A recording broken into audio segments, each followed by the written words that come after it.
कि election commission कैसे constitute होता है, इलेक्शन कमिश्नर कैसे बनते हैं, कितने मेंबर्स होते हैं, ये चीज़ थोड़ा सा आपको देखना पड़ेगा इसमें, ठीक है ना।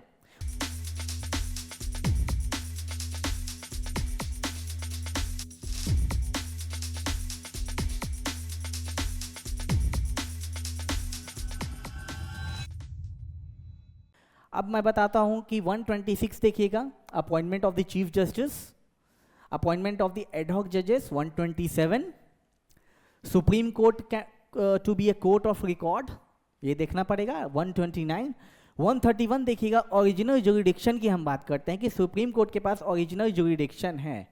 ओरिजिनल जुरिडिक्शन उनके पास क्या क्या है, जैसे दो स्टेट का मैटर आया, एक स्टेट एक का मैटर आया या दूसरा टेरिटरी का मैटर है, तो these are the original jurisdiction of the supreme court. दो स्टेट वर्सेस वन स्टेट, ठीक है, ये चीज़ है।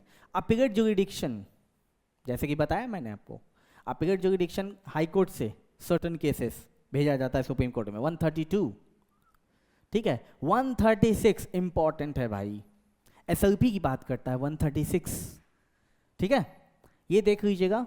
उसके बाद मैं बताना चाहूँगा आपको कि एक अपने पास, देखिए एक चीज़ और मैं बताऊंगा कि जितने भी लैंडमार्क केसेस हैं, जितने भी जजमेंट्स आए हैं 2025 में, ठीक है, जैसे बिल के ऊपर अपना जजमेंट आया था, चीफ जस्टिस के ऊपर जजमेंट आया था, टाइम बार्ड जजमेंट आया था कि you can't bound the president of India in time frame, means कि आप प्रेसिडेंट को आप बांध रहे हैं, सोचिए टाइम बाउंडेशन है उनको कि बिल के ऊपर अपना एसेंट दें, तो वो सब आर्टिकल थोड़ा सा आप इंपॉर्टेंट रखिएगा कि जो रिसेंट जजमेंट आया है, ठीक है।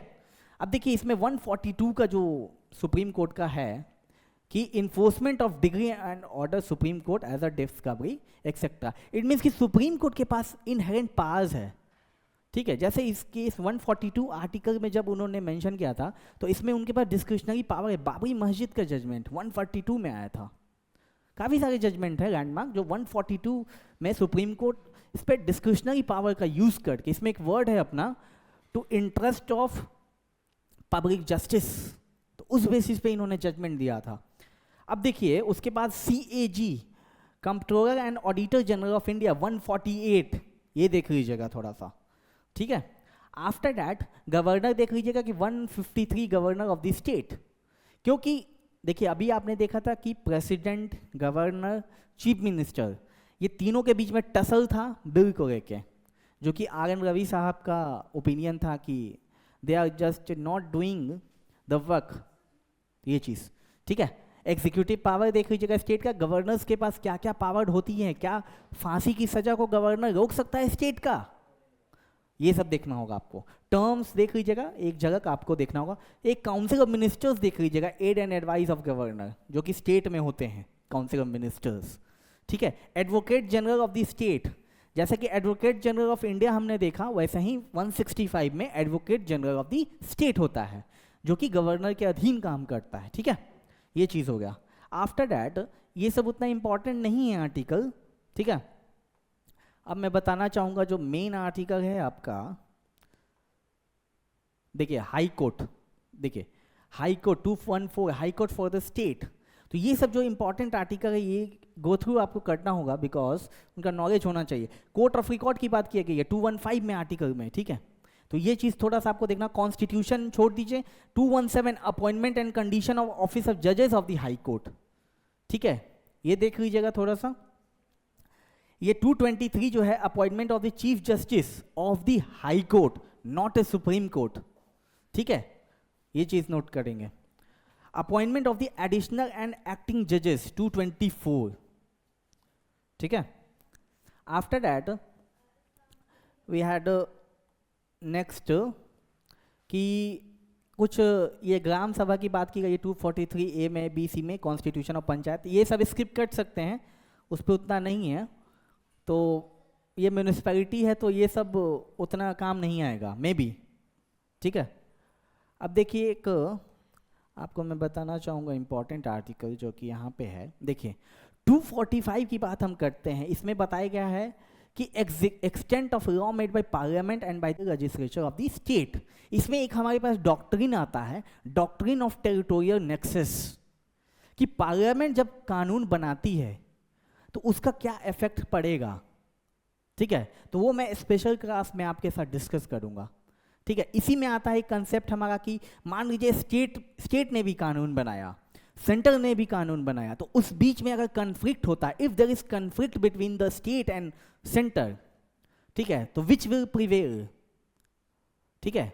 जैसे स्टेट लिस्ट का भी पावर है, स्टेट का कंकरेंट लिस्ट में भी दोनों का पावर है, तो उस सिचुएशन में हम कंकरेंट लिस्ट में जो सेंटर का पावर है उसको प्रिवेल कर देंगे। बट एक इसमें एक्सेप्शन है कि मान लीजिए कि स्टेट ने कंकरेंट लिस्ट में कुछ कानून बनाया है और उसने प्रेसिडेंट का एसेंट लिया है, तो उस बेसिस पे हम स्टेट लिस्ट को प्रिवेल कर देंगे। एक छोटा सा कंसेप्ट है जो कि मैं स्पेशल क्लास में आपके साथ डिस्कस करूंगा। अभी तो बस आर्टिकल मानिए, यही है ना, matter in the state list for the national interest, power of parliament legislate in the matter of state list with the national interest, ठीक है, ये देख लीजिएगा। एक अपना आर्टिकल 254 है जो inconsistency between the parliament law made by legislature, doctrine of repugnant, doctrine of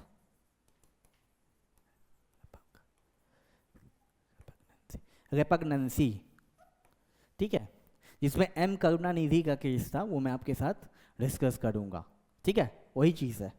after that मैं बताना चाहूँगा, ये सब आप स्किप कर सकते हैं, जीएसटी के ऊपर है मेन चीज़। 280 में देखिएगा एक आपके पास फाइनेंस कमीशन होगा, हाँ ये देख लीजिएगा थोड़ा, 280 फाइनेंस कमीशन, ठीक है।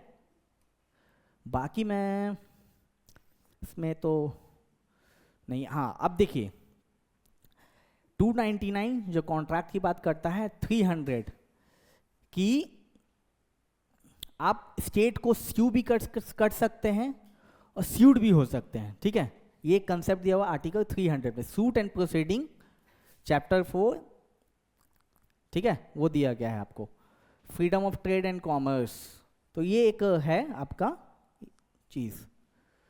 आफ्टर दैट एक हमारे पास 312 का प्रोविजन है, ऑल इंडिया सर्विसेज, जिसमें दिया गया है कि आप पब्लिक सर्वेंट को कैसे रिमूव कर सकते हैं, उसमें किसकी कंसेंट की ज़रूरत होती है, ठीक है, वो चीज़ दिया गया है।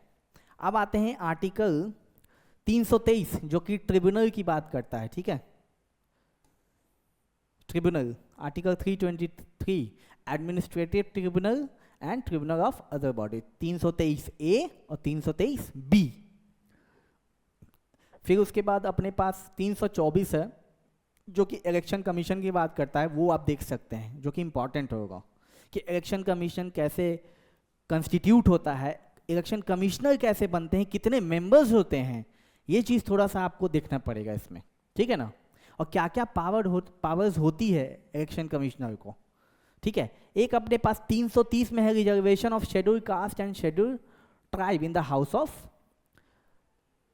पीपल, एक ये कंसेप्ट है अपने पास, तो ये देख सकते हैं। एक ओबीसी को लेकर रिजर्वेशन है, तो मीन्स कि 330 से लेके 340 तक आपको देखना पड़ेगा होल कंसेप्ट, जो रिजर्वेशन पॉलिसी पे बेस किया है। देखिए 340 का appointment of the backward classes, ठीक है, 341 शेड्यूल कास्ट, 342 शेड्यूल ट्राइब, ठीक है, ये एक छोटा सा कंसेप्ट था।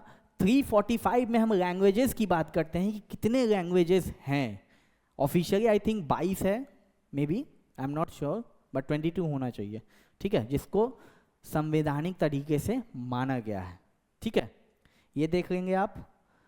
उसके बाद एक अपने पास जो कंसेप्ट है इमरजेंसी का, अब देखिए आर्टिकल 352 352 प्रोक्लेमेशन ऑफ इमरजेंसी की बात की गई है कि कब कब इमरजेंसी स्टैब्लिश्ड होगा।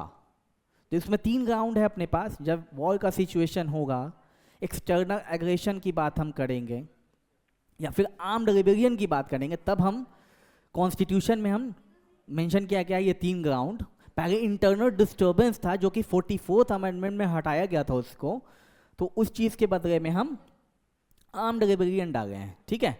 तो एक स्टेट इमरजेंसी की बात की गई है, article 3 national emergency, sorry not state emergency, कि कंट्री में नेशनल इमरजेंसी कब हम प्रोक्लेम करेंगे। These are the 3 grounds. अब 356 जो बात की गया 356 वो स्टेट इमरजेंसी की बात की गई कि जब जब स्टेट में कॉन्स्टिट्यूशनल मशीनरी काम नहीं करेगा तो उस सिचुएशन में हम स्टेट इमरजेंसी लागू करेंगे, या फिर जो स्टेट का गवर्नमेंट है वो संविधान के अधीन काम नहीं कर रहा है तो उस सिचुएशन में हमें स्टेट इमरजेंसी लागू करेंगे।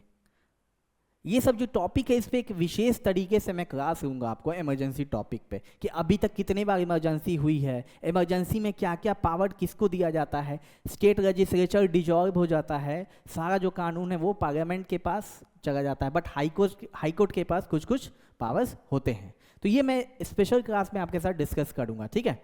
तो ये हो गया स्टेट इमरजेंसी, नेशनल इमरजेंसी। अब एक है अपने पास 368 power of parliament to amend the constitution and procedure, कि पार्लियामेंट के पास क्या क्या पावर है, क्या वो कॉन्स्टिट्यूशन को अमेंड कर सकता है, क्या वो डॉक्ट्रिन ऑफ बेसिक स्ट्रक्चर को अमेंड कर सकता है। यही तो हमारे पास टसल था शंकरी प्रसाद से लेके मिनर्वा मिल्स तक का concept, Gorakhnath, Kesavananda Bharati, 42nd amendment, Indira Gandhi versus Rajnarayan.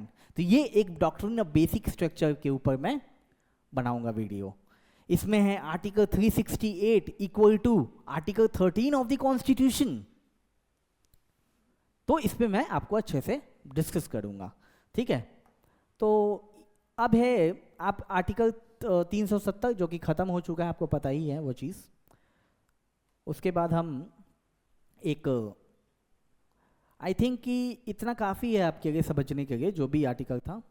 एक आर्टिकल 393, कोई आपसे पूछेगा जनरल तरीके से कि कॉन्स्टिट्यूशन ऑफ इंडिया कहाँ डिफाइंड है, कि क्या संविधान में कॉन्स्टिट्यूशन ऑफ इंडिया मेंशन है, तो answer should be yes, article 393 of the constitution, ठीक है।